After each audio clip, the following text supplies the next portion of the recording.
Welcome to another episode of The Hook, brought to you by Adventures Americana. I'm your host, Andy Ellis. Today, I'm joined by Brooklyn, New York-based singer-songwriter John Brodeur, also known as Bird Streets, who just released his most recent album, The Escape Plan, late last year. John, thanks for doing this. Oh, thank you for having me. Can you start by where does the name Bird Streets come from?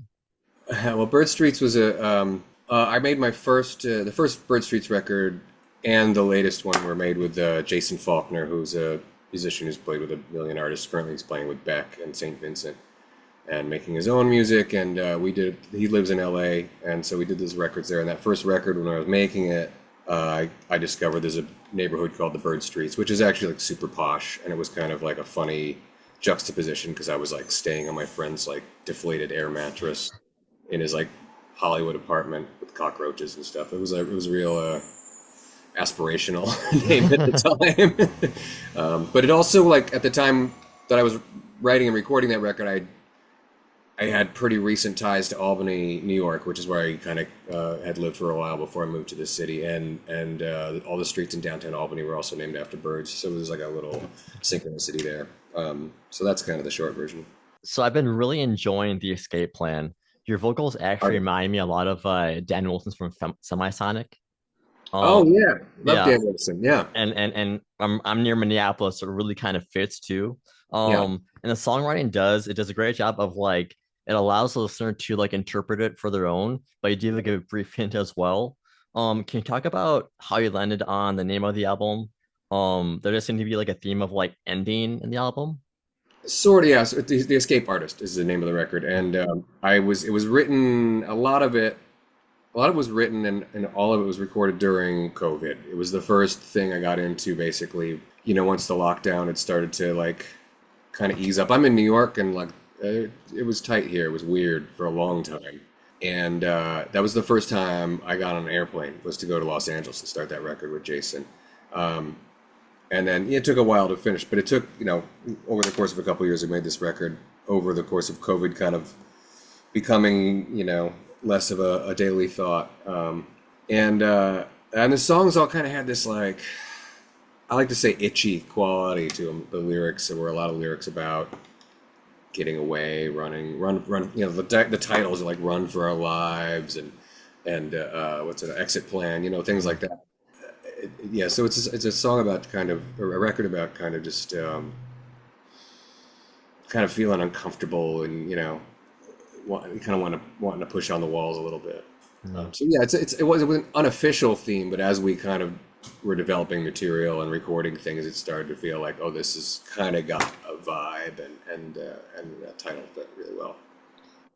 So this was recorded over 4 years with producer Jason Faulkner. Can you talk about living with these songs over that period of time? And did your goal for the record ever change at all? Well, so living with the songs, it was just mostly a matter of because we recorded over such a long period of time, we had 4 or 5 songs basically finished the first year, and it took a while to get to the other 6 or 7 that we did. So um, there's certain songs I lived with for a long time, and I don't know. The hardest part of that was just not being able to show them to people until the whole thing was done. Um, I wanted people to hear those songs. I mean, Mistaker we actually played live for a year and a half or 2 years before the record even came out. So I was just really excited about the music, and sitting on it's tough. But I'm also sitting on 2 other albums of material, so it's not like I'm not used to it. But um, and did my goal for the record ever change?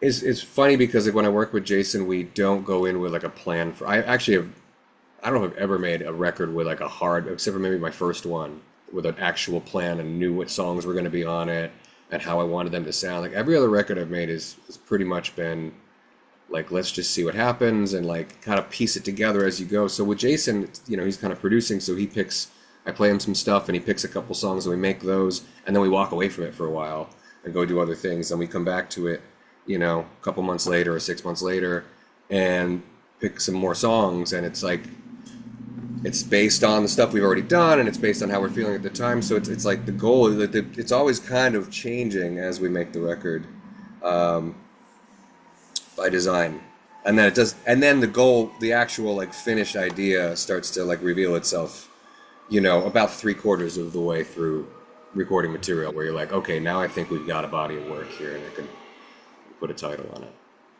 So with something like that, do you guys, when you have all the songs, do you guys spend a lot of time in terms of uh knowing where to put each song on the album?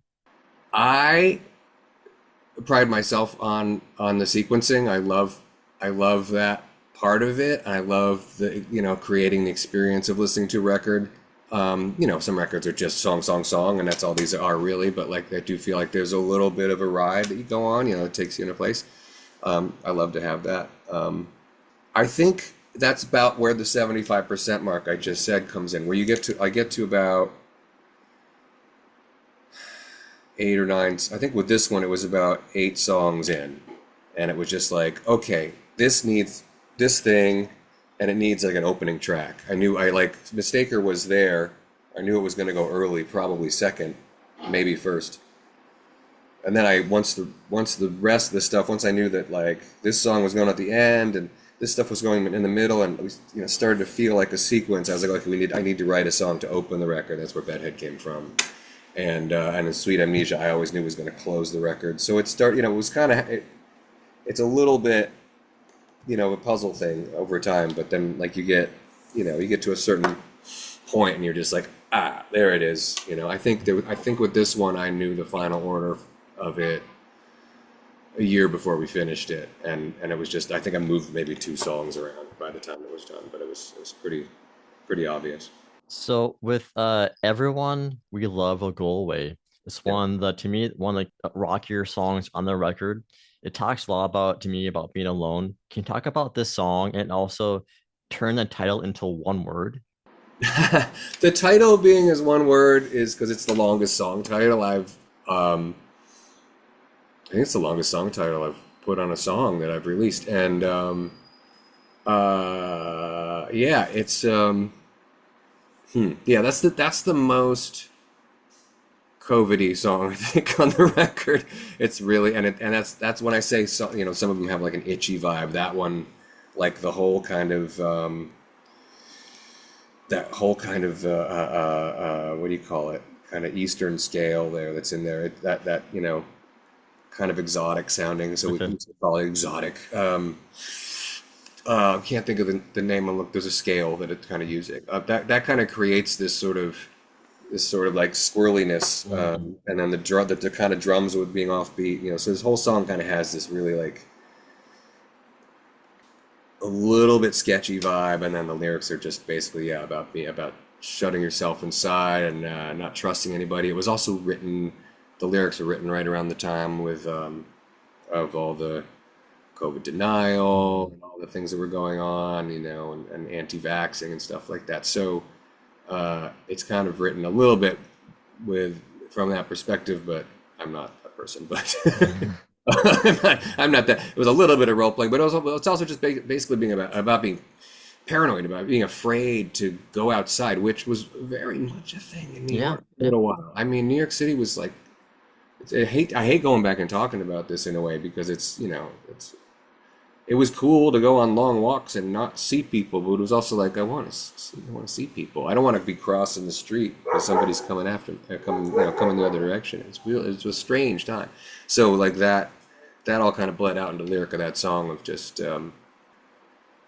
like, yeah, I'm cool being in here by myself, and I'm just gonna watch TV, and sure, everything's fine, Yeah. but yeah, it was kind of that. So before I let you go, I need to ask about Fossil Eyes. Yeah. I love the chorus. In another lifetime, we were all the rage, but this dinosaur act we've been playing needs to change. Mhm. Can you talk about this chorus and song? Because it feels like it's more like a talking to those who like, well, don't want to hold on to the old ways in a sense. I mean, that song's kind of it's about figuring out that you got to, it's a relationship song. Okay. That's how I wrote it. And so it's It's about like figuring out that you gotta get over something, you know? Like, all right, time to stop. And it's I say this dinosaur act we're playing has got to change or whatever the lyric is. I should probably quote myself properly, but it's really it's like this guy. It's stop it, dude. We the royal we in that case. The other person involved in the song isn't listening to the song.